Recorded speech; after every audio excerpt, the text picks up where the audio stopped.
తాకట్లో ఉన్న బంగారాన్ని విడిపించి ఆ రోజున మార్కెట్ ధర కట్టి మిగిలిన డబ్బును మీకు అందిస్తుంది Kommuri gold.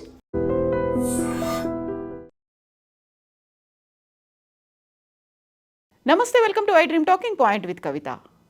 Cockroach Janata party ఇప్పుడు భారతదేశంలో సరికొత్త సంచలనంగా మారింది. సుప్రీంకోర్టు ప్రధాన న్యాయమూర్తి సూర్యకాంత్ చేసినటువంటి వ్యాఖ్యల నేపథ్యంలో సోషల్ మీడియాలో పుట్టుకొచ్చినటువంటి ఒక వ్యంగ్య రాజకీయ పార్టీ ఇప్పుడు దేశవ్యాప్తంగా సంచలనం కలిగిస్తోంది.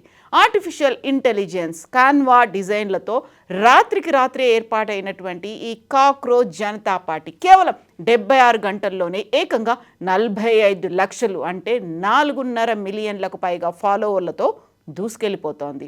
30 ఏళ్ల పబ్లిక్ రిలేషన్స్ విద్యార్థి, మాజీ political social media volunteer Abhijit Dipke వినూత్న డిజిటల్ ఉద్యమానికి శ్రీకారం చుట్టారు. పార్టీకి ఒక రాజ్యాంగం, ప్రత్యేకమైన వెబ్సైట్, 5 సూత్రాల మేనిఫెస్టోను కూడా ఉంచింది కాక్రోచ్ జనతా పార్టీ. ఇటీవల ఒక కేసు విచారణ సందర్భంగా సుప్రీంకోర్టు ప్రధాన న్యాయమూర్తి జస్టిస్ సూర్యకాంత్ మాట్లాడారు. ఉద్యోగాలు లేక కొంతమంది సమాజంలో సరైన స్థానం పొందని వారు కాక్రోచ్ల మాదిరిగా వ్యవహరిస్తున్నారని, వారు ఆర్టీఐ కార్యకర్తలుగా, జర్నలిస్టులుగా మారి కొందరిపై విమర్శలు చేస్తున్నారంటూ సంచలనమైనటువంటి వ్యాఖ్యలు చేశారు. అయితే దేశంలో పెరుగుతున్నటువంటి నిరుద్యోగం, అవినీతి, రూపాయి పతనం, ఇంధన ధరలు, పేపర్ లీకేజీ వంటి సమస్యలతో ఇప్పటికే తీవ్ర అసంతృప్తితో ఉన్నటువంటి యువతకు ఈ వ్యాఖ్యలు తీవ్ర ఆగ్రహాన్ని తెప్పించాయి. వ్యవస్థ తమను బొద్దింకలా చూస్తే ఆ బొద్దింకలన్నీ ఏకమైతే ఎలా ఉంటుందో చూపిస్తామంటూ అభిజిత్ దీప్కే ఈ కాక్రోచ్ జనతా పార్టీని స్థాపించాడు. దీంతో ఈ పార్టీని స్థాపించి సోషల్ మీడియాలో జాయిన్ అయిన వెంటనే అంటే కొద్ది గంటల్లోనే పార్టీకి విపరీతమైనటువంటి ఫాలోవర్లు లభించారు. ప్రస్తుతం ఇన్స్టాగ్రామ్తో పాటుగా ఎక్స్, ఫేస్బుక్, ఇతర సోషల్ మీడియా పార్టీల్లో ఇన్స్టాగ్రామ్, ఎక్స్, ఫేస్బుక్ తదితర సోషల్ మీడియాల్లో ఈ పార్టీ దూసుకుపోతోంది. అయితే తన వ్యాఖ్యలను తప్పుగా అర్థం చేసుకున్నారు అనేటువంటి మాటని సిజేఐ చెప్తున్నారు. నకిలీ డిగ్రీ సర్టిఫికెట్లతో వ్యవస్థను తప్పుదారి పట్టించే వారిని ఉద్దేశించి మాత్రమే తాను కాక్రోచ్లుగా అభివర్ణించారని సిజేఐ వివరణ ఇచ్చారు. అయినప్పటికీ జరగాల్సినటువంటి నష్టం జరిగిపోయింది. మరోవైపు తమను తాము సోమరులుగా, నిరుద్యోగుల వాయిస్గా ప్రకటించుకుంటున్నటువంటి కొంతమంది తమ నినాదాన్ని secular, socialist, democratic and lazy అని పిలుచుకుంటోంది. అలాగే ఈ పార్టీలో చేరడానికి వింత అర్హతలను కూడా పెట్టింది. ఇందులో చేరేవారు బలవంతంగా లేదా ఇష్టపూర్వకంగా నిరుద్యోగి అయి ఉండాలి. రోజుకి కనీసం 11 గంటల పాటు ఫోన్ లేకపోతే ఇంటర్నెట్ను వాడుతూ ఉండాలి. దీంతో పాటుగా నిత్యం సోషల్ మీడియాలో ప్రజా సమస్యలపై గళం విప్పేవారే ఈ పార్టీలో జాయిన్ అవ్వడానికి అర్హులు అనేటువంటి కండిషన్ను కూడా పెట్టింది. దీంతో పాటుగా వీళ్ళు విడుదల చేసినటువంటి 5 సూత్రాల మేనిఫెస్టో మాత్రం భారత రాజకీయ ఇక్కడున్నటువంటి సంస్థాగత లోపాలపై తీవ్రంగా స్పందిస్తోంది.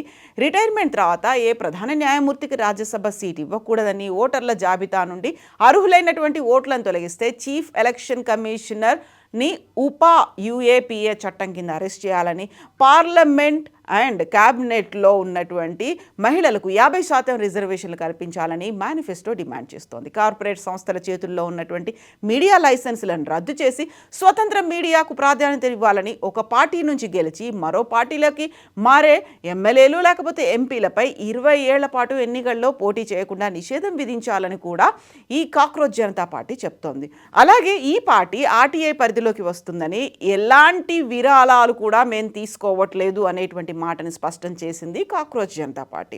మన దేశంలో ఇప్పటిదాకా ఉన్నటువంటి రాజకీయ పార్టీల కథలు కొదవే లేదు. ఎలక్షన్స్ ముందు కావచ్చు, లేకపోతే ఎవరైతే ఇంట్రెస్టెడ్ ఉన్నారో వారంతా కూడా కులం, మతం, ప్రాంతం ఈ బేసిస్ మీదుగా పెట్టుకునేటువంటి పార్టీలను చూసాం. అయితే ఫర్ ద ఫస్ట్ టైం కీటకాల పేరుతోనే ఒక పార్టీ రావడం, అది కూడా డిజిటల్ మీడియా విప్లవంగా మొదలవడం అనేది ఇప్పుడు ప్రజెంట్ ట్రెండ్గా కనిపిస్తోంది. సోషల్ మీడియా ఇన్ఫ్లుయెన్షియర్ అభిజిత్ ప్రారంభించినటువంటి కాక్రోచ్ జనతా పార్టీకి తోడుగానే ఇంకొక పార్టీ కూడా కనిపిస్తోంది. ఇప్పుడు కాక్రోచ్ జనతా పార్టీకి ఇన్స్టాగ్రాము, ఎక్స్లో కూడా లక్షల సంఖ్యలో ఫాలోవర్లను పెంచుకున్నారు. దీనికి పోటీగా నేషనల్ పారాసైటిక్ ఫ్రంట్ ఎన్పిఎఫ్ అనేది కూడా రంగంలోకి దిగింది. దేశంలో పాలిటిక్స్ని సరికొత్త పుంతలు తొక్కించడానికి ఈ పార్టీలు ఉపయోగపడతాయి అనేటువంటి అంచనాలు కూడా ఉన్నాయి. ఈ పారాసైటిక్ ఫ్రంట్ అనేది వ్యవస్థకు సవాల్ విసరబోతోంది అనేటువంటి మాటలు కూడా వినిపిస్తున్నాయి.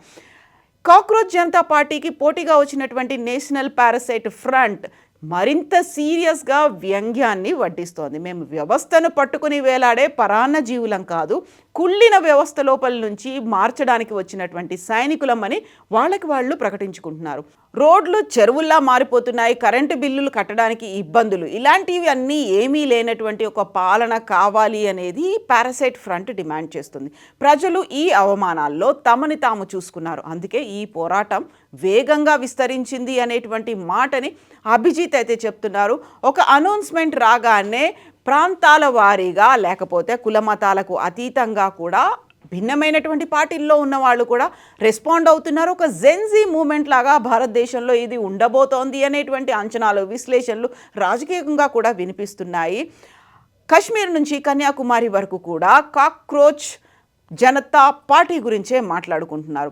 అయితే చేస్తున్నటువంటి ఆరోపణలు కావచ్చు, లేకుంటే వారి మీద వచ్చినటువంటి వ్యాఖ్యలు కావచ్చు, వక్రంగా ఉన్నాయి, వక్రీకరిస్తున్నారు అనేటువంటి మాటలు చెప్పినప్పటికి కూడా పెద్ద ఎత్తున ఎందుకని ప్రతి ఒక్కరూ దీని గురించి, కాక్రోచ్ జనతా పార్టీ గురించి మాట్లాడుకుంటున్నారు. నిజంగానే ఇది జెన్జీ మూమెంట్లా అవుతుందా? గతంలో నేపాల్, బంగ్లాదేశ్, శ్రీలంకల్లో కనిపించినటువంటి జెన్జీ మూమెంట్ని ఇదేమైనా రిఫ్లెక్ట్ చేస్తుందా, లేకపోతే ఇది కేవలం ఒక పాల పొంగులాగా కనిపించి ఆ తర్వాత చల్లారిపోతుందా? మీరేమనుకుంటున్నారో కామెంట్స్ రూపంలో తెలియజేయండి.